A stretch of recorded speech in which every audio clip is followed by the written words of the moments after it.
Captain Hyojin pressed her back against the cold metal wall of Nexus Station 7. The station shook as another explosion rocked the outer defenses. Red warning lights flashed through the smoky corridors. Her breathing was heavy inside her combat helmet. Sweat dripped down her face. 3 days. They had been fighting for 3 whole days. Her squad started with 20 brave Talon warriors. Now only 5 remained alive. The rest lay scattered throughout the station. Some bodies were whole. Others were not. "Captain, they are coming through the east wall," Lieutenant Minho spoke through the radio. His voice was tired but steady. He had been her second in command for 2 years. A good soldier who never gave up. Hyojin looked at her energy spear. The blue light at its tip was growing dim. The power cell was almost empty. Soon it would be nothing more than a long metal stick. She had used this weapon to kill 30 Vorthak soldiers over the past 3 days. Each kill made the light grow a little dimmer. The Vorthak were insect-like creatures from the dark edges of the galaxy. They stood 8 feet tall on 4 legs. Their bodies were covered in red armor that looked like the shell of a crab. Sharp claws extended from their hands. Their faces had no eyes, just 2 long feelers that moved constantly. They made clicking sounds when they talked. The sound gave Hyojin bad dreams. "How many are coming through the east wall?" she asked into her radio. "Too many to count, Captain. Maybe 50. Maybe more." Hyojin closed her eyes for a moment. 50 more enemies. Her team was already tired and running out of power for their weapons.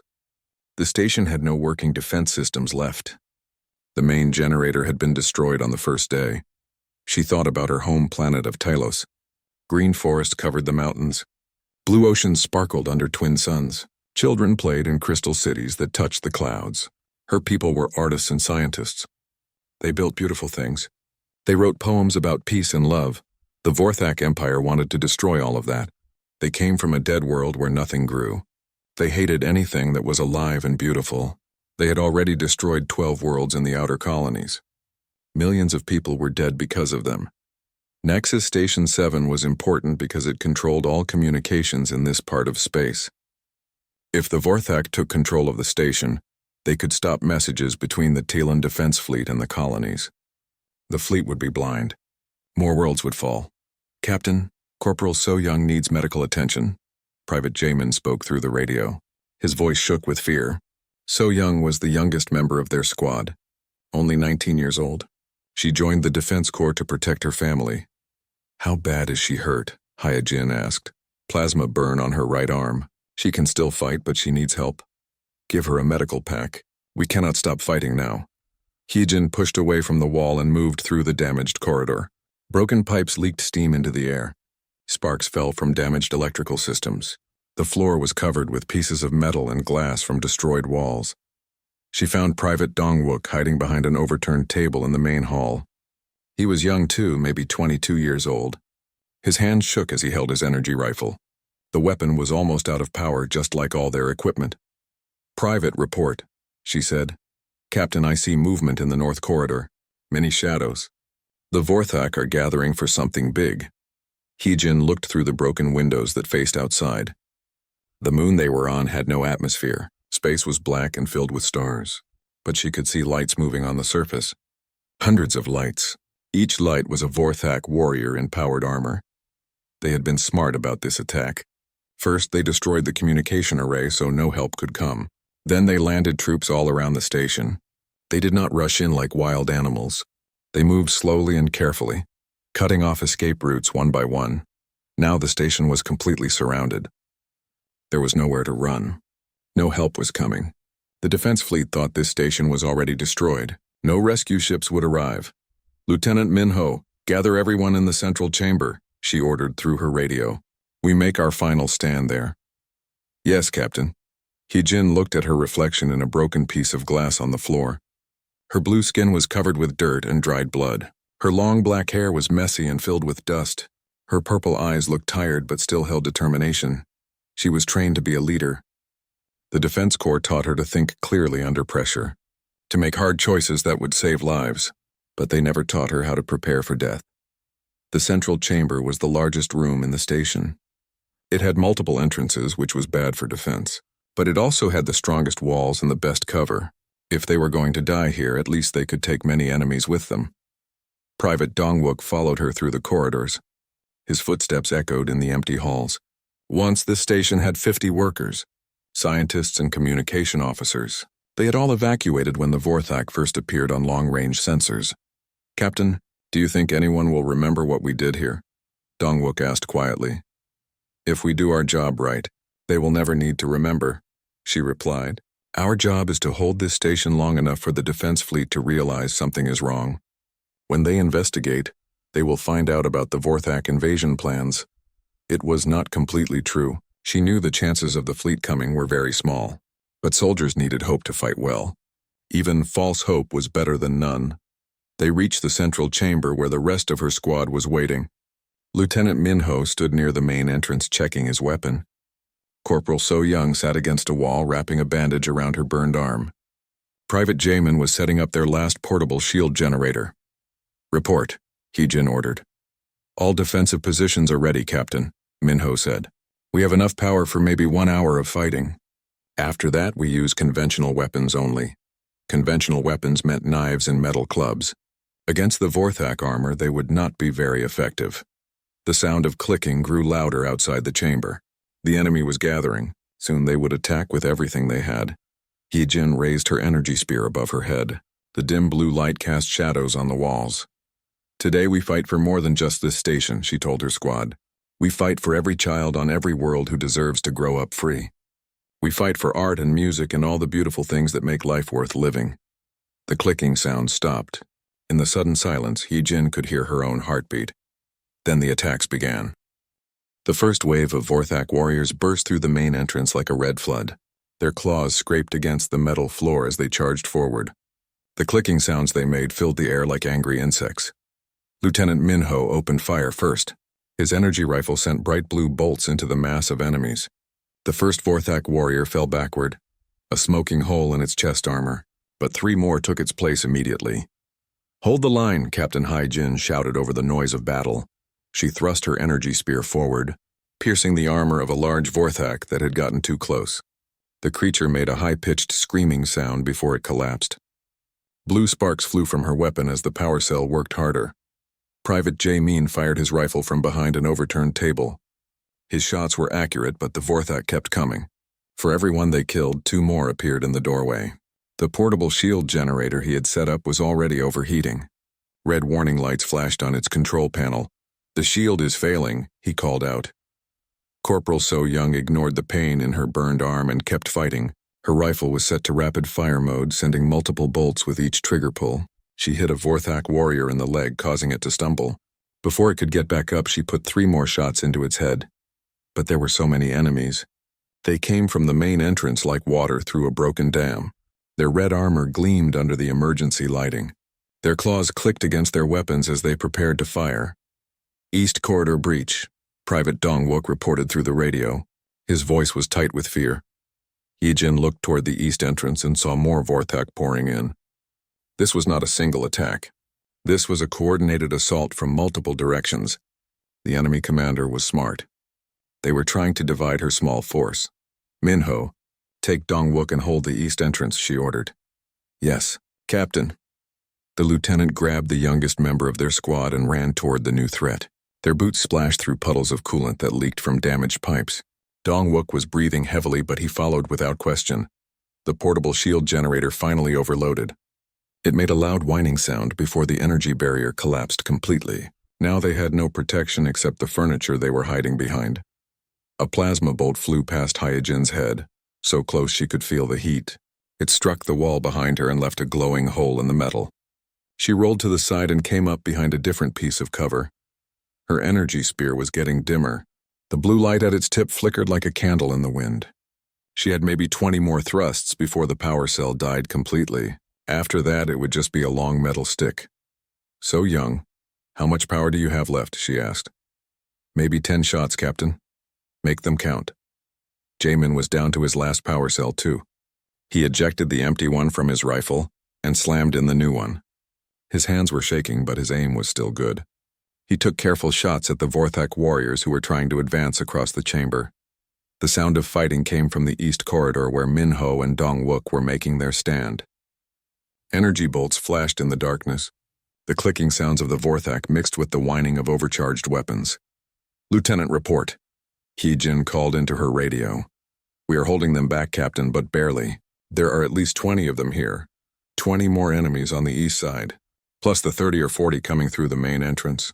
Her team of 5 was facing odds of 15-1, maybe worse. A Vorthak warrior managed to get close to Jaemin's position. The creature raised its clawed hand to strike down at the private. Hee-jin threw her spear like a javelin. The weapon spun through the air and punched through the creature's armor just below its neck. The Vorthak fell forward onto Jaemin's table, but now her spear was stuck in a dead enemy across the room. She drew her sidearm, a small energy pistol with limited power. It was designed for emergencies only. Each shot used a lot of energy from the tiny power cell. Captain, West Corridor movement, So Young reported. Hee-jin's heart sank. West Corridor meant a third direction of attack. The Vorthak were not just trying to overwhelm them. They were trying to surround them completely. Soon there would be nowhere to retreat. She looked at her tactical display on her wrist computer. Red dots showed enemy positions. There were so many red dots that they covered the entire screen. Her own team showed as 5 blue dots in the center of the chamber, surrounded by an ocean of red. All units prepare for full encirclement, she announced through the radio. Fight to the last shot. The clicking sounds were getting louder. More Vorthak were coming through the main entrance. Their feelers moved constantly as they scanned for targets. Some carried energy rifles. Others had long-bladed weapons that glowed with heat. Jaemin managed to pull her spear out of the dead Vorthak. He threw it back to her across the chamber. She caught it and immediately thrust it into another enemy that was getting too close. The spear went all the way through the creature's body armor, but when she pulled it out, she saw a crack running down the weapon's shaft. The crystal core that powered the energy field was damaged. Sparks leaked from the crack like blood from a wound. Her spear was dying just like everything else in this station. Dongwook is hit, Minho reported through the radio. Plasma burned to the chest. He can still fight, but not for long. Now they were down to 4 effective fighters. The odds were getting worse every minute. A new sound echoed through the chamber. It was deeper than the clicking of the Vorthak voices. It sounded like a horn or a war cry.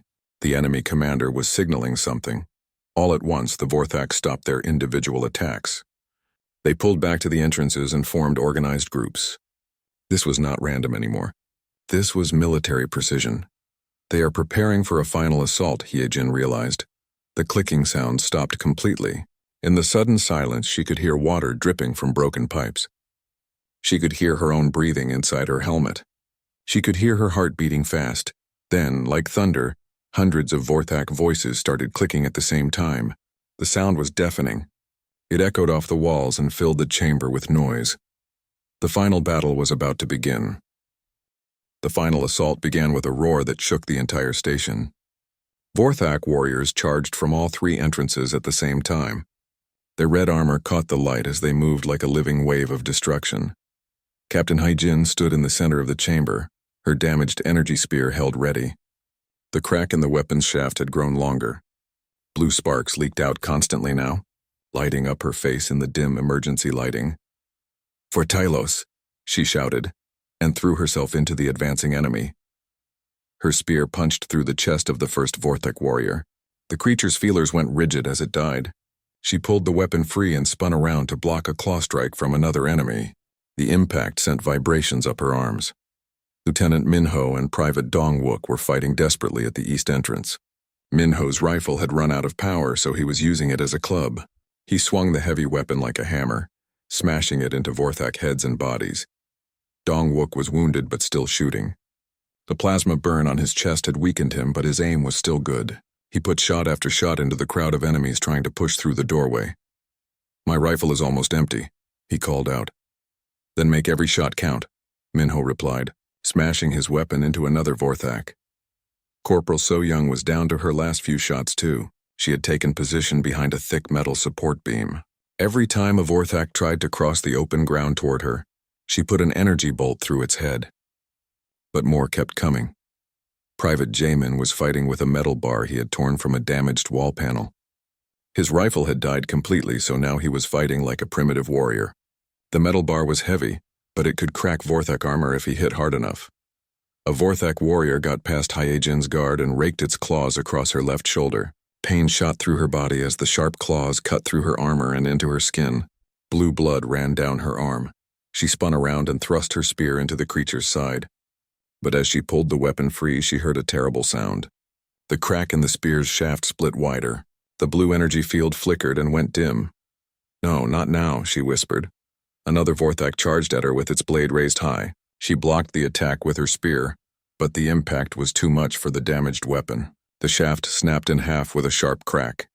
The energy core fell to the floor and rolled away, its blue light fading to nothing.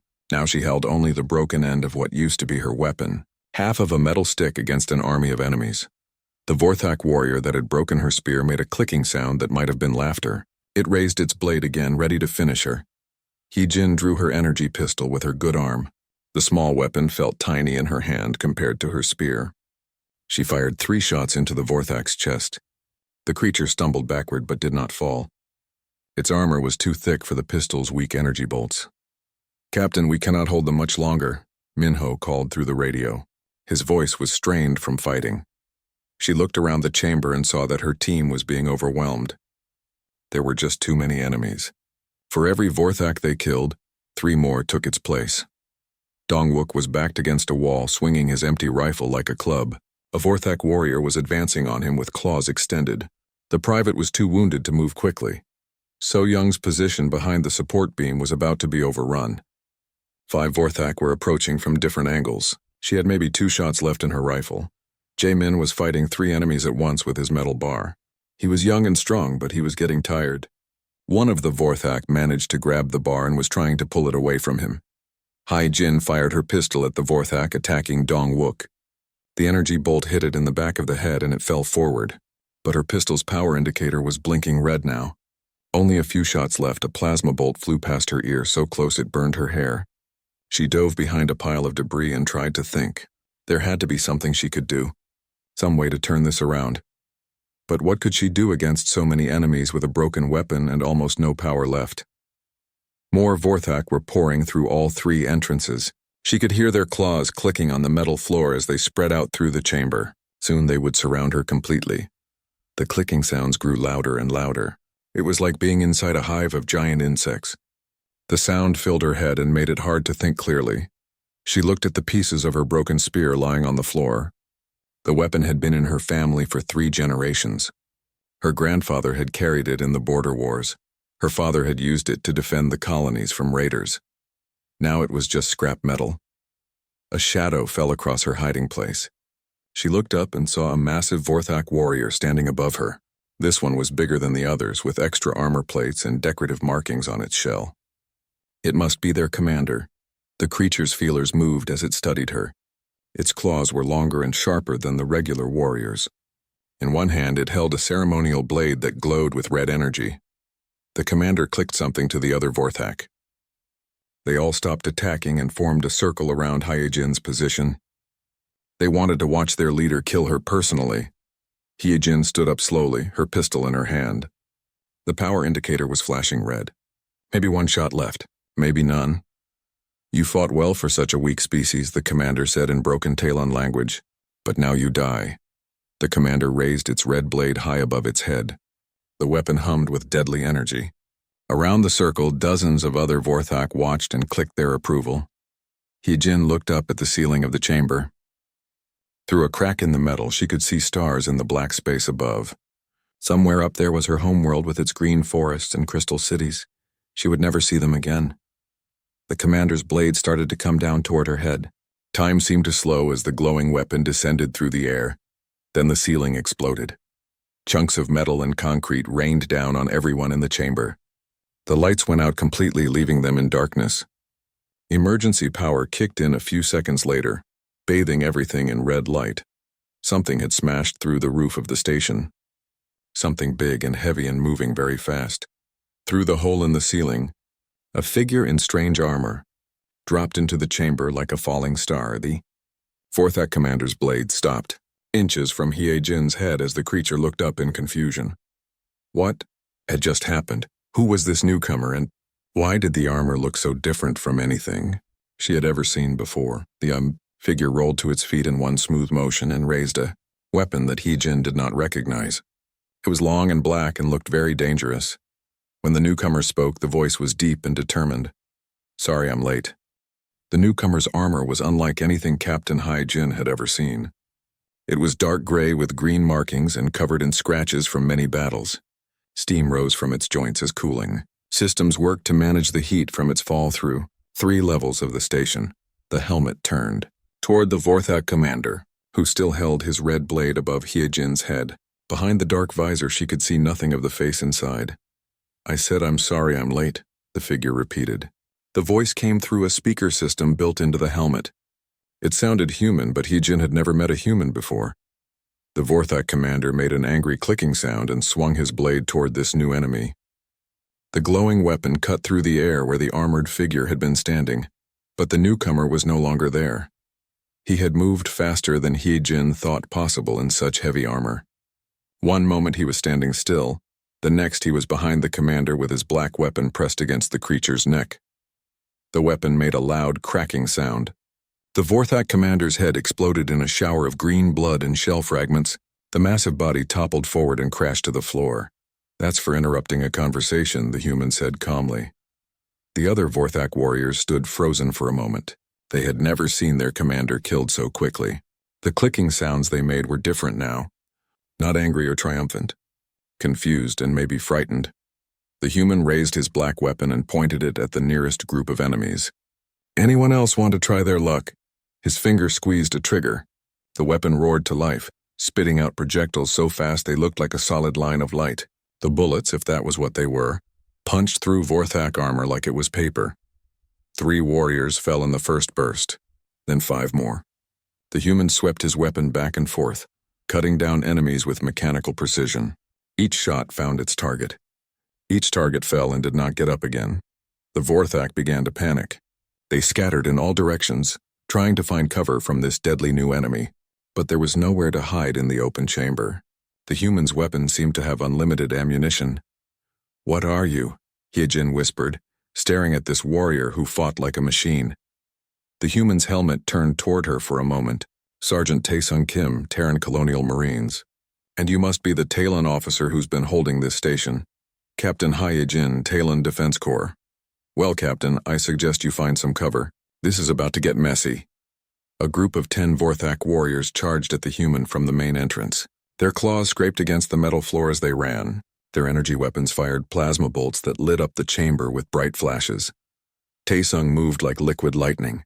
He ducked under the first plasma bolt, rolled to the side to avoid the second, then came up firing. His black weapon sent a stream of bullets into the charging enemies. But instead of staying at range, he did something that shocked Hai-Jin. He charged right back at them. The human crashed into the group of Vorthak like a battering ram. His armored shoulder slammed into the first warrior, sending it flying across the chamber. His weapon swung around like a club, smashing into another enemy's head. A Vorthak tried to grab him from behind with its claws. Tae-sung spun around and grabbed the creature by its arm. With a twist of his body, he threw the 8-foot-tall alien over his shoulder and into a wall. The impact left a dent in the metal. "How is he so strong?" Private Jamin asked, staring at the battle in amazement. Another Vorthak swung its blade at the human's head. Tae-sung caught the creature's wrist in his armored hand. There was a cracking sound as he squeezed. The alien's wrist broke and it dropped its weapon. The human drew a long knife from his belt with his free hand. The blade was thin, but it looked incredibly sharp. He drove it up under the Vorthak's chin and into its brain. Green blood ran down the knife as the creature went limp. "The armor must have strength enhancers," Lieutenant Minho said. He was watching the fight with wide eyes while holding his wounded arm. More Vorthak poured into the chamber from the east and west corridors. They moved more carefully now, having seen what this human could do. They spread out to surround him and fired their plasma weapons from multiple directions. Tae-sung's armor had energy shields built into it. The plasma bolts struck invisible barriers around his body and scattered into harmless light, but Hai-Jin could see power indicators on his suit blinking as the shields absorbed damage. His shields won't last forever, she realized. The human seemed to know this too. Instead of standing still and taking fire, he moved constantly. He rolled behind cover, then popped up to fire a burst from his weapon. He threw his knife at one enemy while shooting at another with his rifle. The knife spun through the air and embedded itself in a Vorthak's chest. The creature looked down at the blade in surprise, then fell backward. "Jamin, give me your metal bar," Hai-Jin ordered.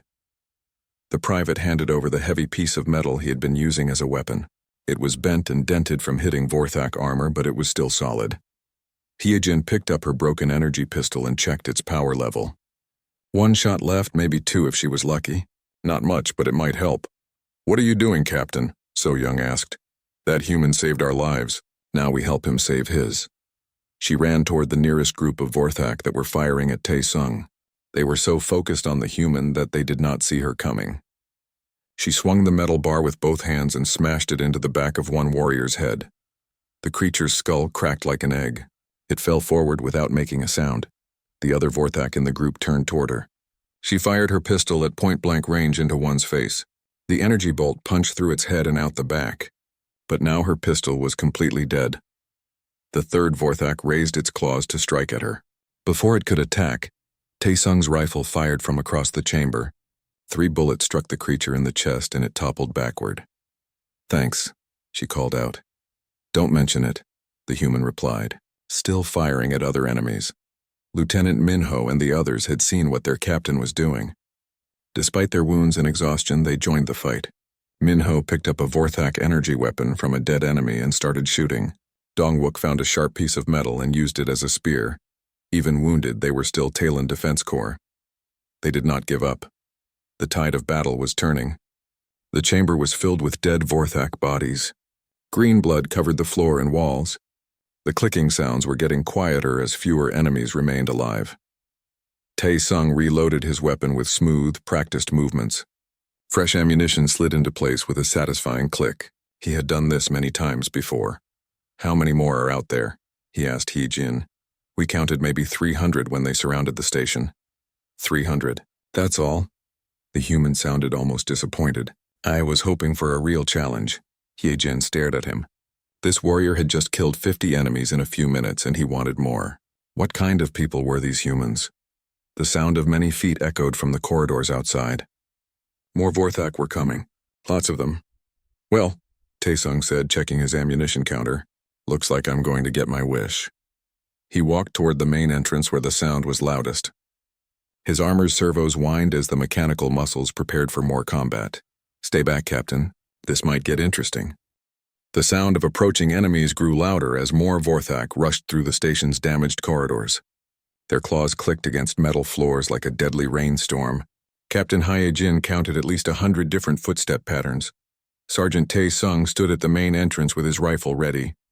His dark armor gleamed under the emergency lights. Steam still rose from his suit's cooling vents, but his breathing was steady and calm. "Captain, you and your people should find better cover," he said without turning around. "This is going to be loud." "We stay and fight," Hyejin replied firmly. "This is our station." The human's helmet turned slightly toward her. Even though she could not see his face, she felt like he was smiling. "I like your attitude. Just try not to get in my way." The first wave of Vorthak appeared at the far end of the main corridor. There were at least 30 of them, moving in organized formation like trained soldiers. They had learned from watching their comrades die. No more wild charges. Now they were being careful. Tae-sung raised his rifle and fired. The weapon's roar echoed through the corridors as bullets streaked toward the enemy. But these Vorthak had brought energy shields of their own. The bullets sparked off invisible barriers. "Smart bugs," the human muttered, but not smart enough. He reached to his belt and pulled out a small metal cylinder. With a quick twist, he activated something inside it and threw it down the corridor. The cylinder bounced off the walls as it rolled toward the enemy formation. "Grenade," he announced calmly. The explosion shook the entire station. A bright flash filled the corridor, followed by a wave of heat and smoke. When the smoke cleared, the Vorthak shields were down and half their number lay scattered on the floor. The survivors charged forward with angry clicking sounds. Their formation was broken now, making them easier targets. Tae-sung's rifle spoke again and again. Each burst of fire dropped another enemy. His aim was perfect even while moving. He stepped sideways to avoid a plasma bolt, fired 3 shots, then rolled behind a support pillar as more energy bolts flew past. "Lieutenant Minho, take your people and cover the side entrances," Hyejin ordered. "Do not let any enemies get behind him." "Yes, Captain." Her remaining squad members spread out through the chamber using whatever weapons they could find. Private Dongwook had picked up a Vorthak energy rifle and was learning how to use it.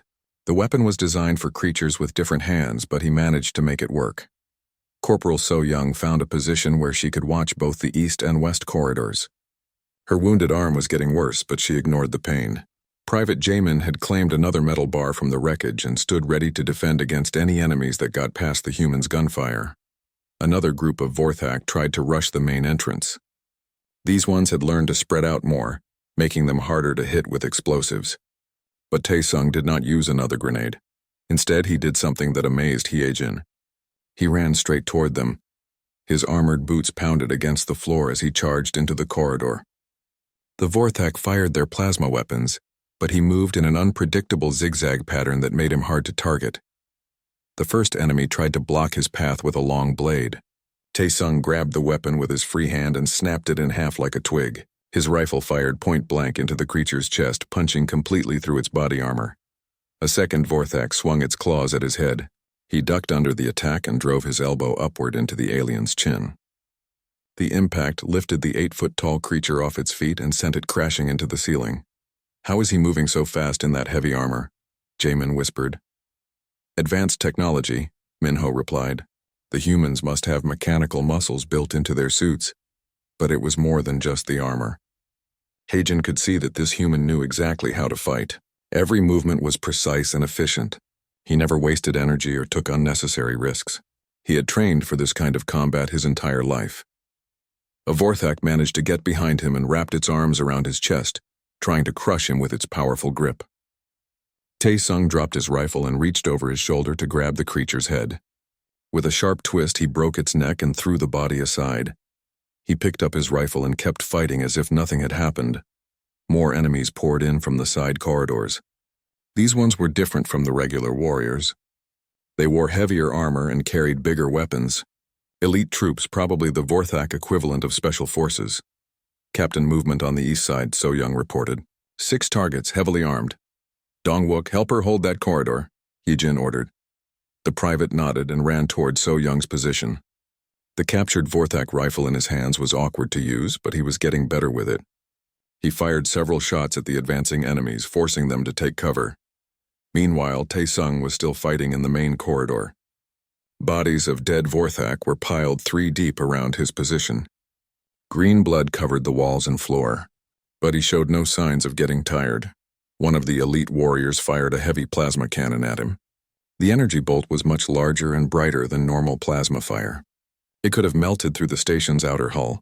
Taesung's shields flared as they absorbed the massive energy discharge. Sparks flew from his armor's power systems. The shields were failing. "His armor is overloading," Minho observed. But instead of retreating, the human did something unexpected. He charged directly at the elite warrior with the plasma cannon. The Vorthak tried to fire again, but Taesung was too close now. He grabbed the cannon's barrel and twisted it upward. When the weapon fired, the energy bolt struck the ceiling instead of its target. With his free hand, he drew his combat knife and drove it between the plates of the elite warrior's armor.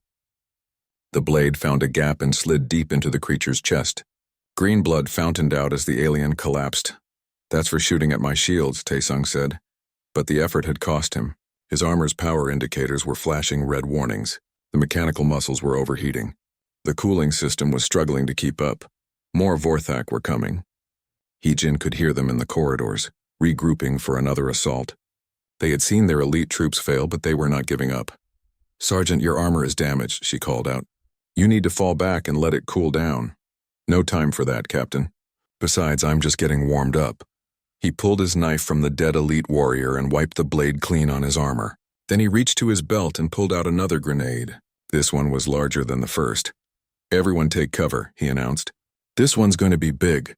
He armed the grenade and threw it far down the main corridor where the next wave of enemies was gathering. The explosion that followed was enormous. It shook dust from the ceiling and made Hyejin's ears ring.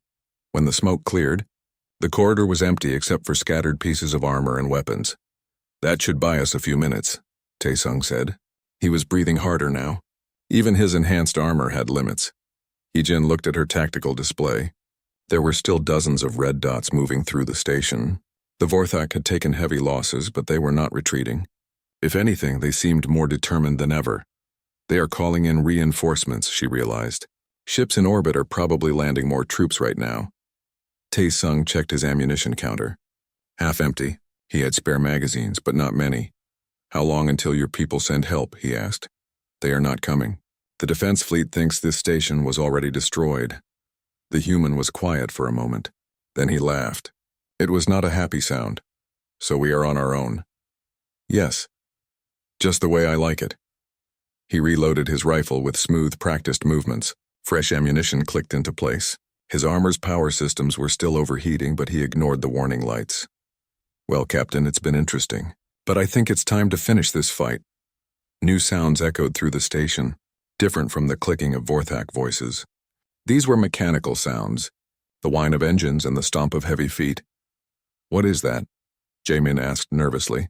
Taesung's helmet tilted as he listened to the approaching sounds. When he spoke, his voice was grim. War machines. The bugs brought their heavy equipment. Through the hole in the ceiling that he had made when he fell into the station, Hye-jin could see lights moving in the space above. Ships were landing. Lots of them. The real battle was just beginning. The war machines came through the station walls like they were made of paper. Massive metal beasts with multiple legs and energy cannons mounted on their backs. Each one was the size of a small building and moved with mechanical precision. Captain Hye-jin watched in horror as the first war machine broke through the outer wall of the main corridor. Its cannon charged up with a high-pitched whine that hurt her ears. When it fired, the energy beam melted a hole completely through 3 interior walls. Everyone down, Sergeant Taesung shouted. The beam passed over their heads, close enough that Hye-jin could feel the heat on her face. If they had been standing up, they would all be dead, Sergeant. Your rifle cannot damage those machines, she said. Maybe not, but I have other ideas. Taesung reached to his utility belt and pulled out several small devices that looked like metal spiders. He activated them with quick finger movements and threw them toward the war machine. The devices landed on the machine's legs and immediately began climbing upward. Their tiny metal claws found purchase on the smooth armor plating. Within seconds, they had reached the main body of the war machine. Magnetic mines, the human explained. They will find the weak spots. The war machine's sensors detected the climbing devices and tried to shake them off. Its legs moved frantically, but the mines held on tight. Small red lights began flashing on each device as they armed themselves. Everyone take cover behind the thickest walls you can find, Taesung ordered. Hye-jin and her squad scrambled for better protection. Lieutenant Minho pulled Private Dongwook behind a support beam that was 3 feet thick. Corporal So-young and Private Jaemin found shelter behind an overturned metal table. The explosions came one after another in rapid succession. Each magnetic mine detonated with tremendous force, targeting the joints and power systems of the war machine. Sparks flew as electrical systems overloaded. Metal plates buckled and fell away. The massive machine swayed on its damaged legs, trying to maintain balance. Its energy cannon fired wildly as its targeting systems failed.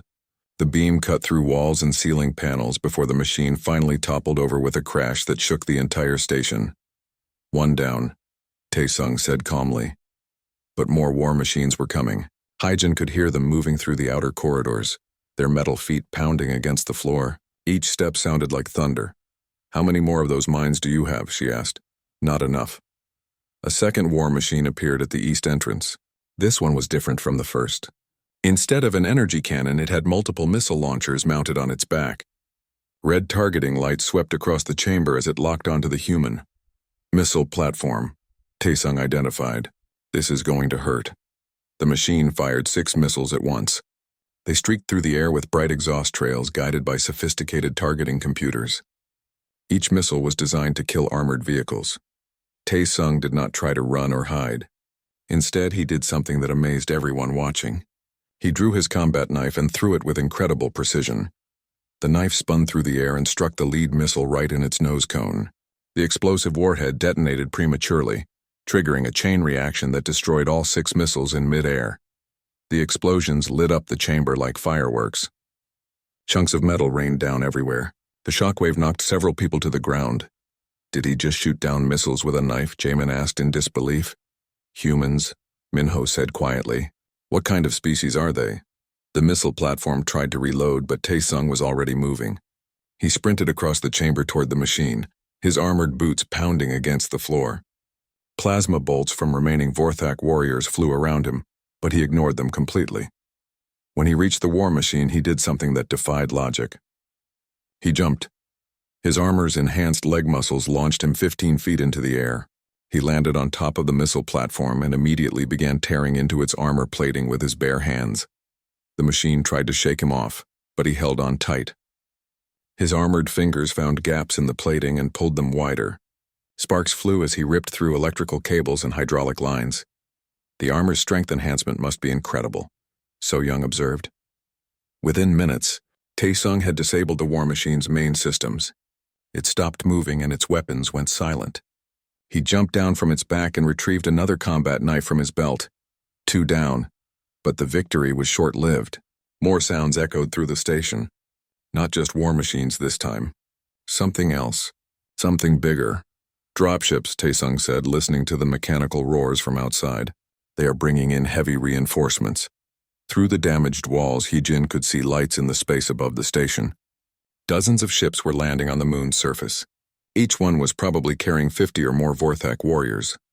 We cannot fight an entire invasion fleet, she said. Maybe not, but we can make them pay a heavy price for taking this station.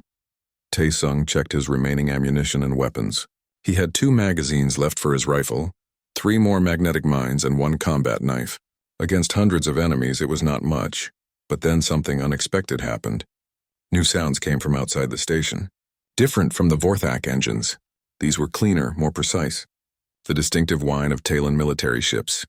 Defense fleet, Minho said with amazement. They came after all. Heejin activated her communication system and tried to contact the incoming ships. Static filled her earpiece for several seconds before a clear voice came through. This is Admiral Yoon Seo aboard the flagship Starfire. Captain Heejin, please respond. Admiral, this is Captain Heejin. We are alive and holding Nexus Station 7. Understood, Captain. We detected the Vorthak invasion fleet and came as quickly as possible. Hold your position. We will handle the enemy ships. Through the holes in the station's walls, they could see the space battle beginning above them. Bright flashes marked the explosions of ships and missiles. The Talon defense fleet had arrived in force. How did they know to come, Heejin wondered. Taesung tapped a device on his wrist. I activated an emergency beacon when I landed here. Standard procedure for colonial marines operating behind enemy lines. You called for help.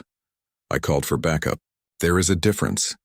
The space battle above lasted for 20 minutes. When it was over, the Vorthak invasion fleet was destroyed or retreating. The remaining enemy forces on the station's surface found themselves cut off from reinforcement and supply.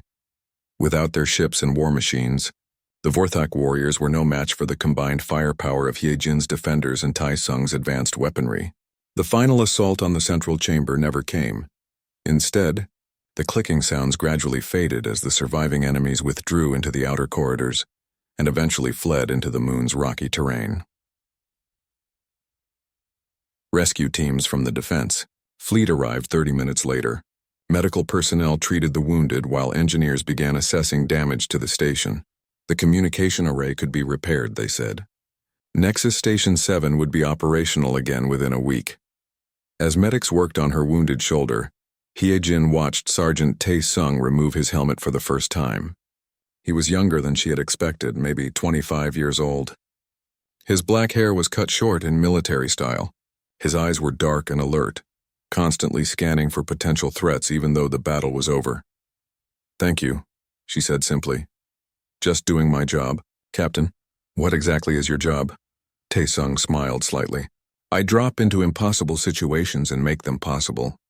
Colonial Marines specialize in long-range reconnaissance and emergency intervention. You were alone when you fell through our ceiling.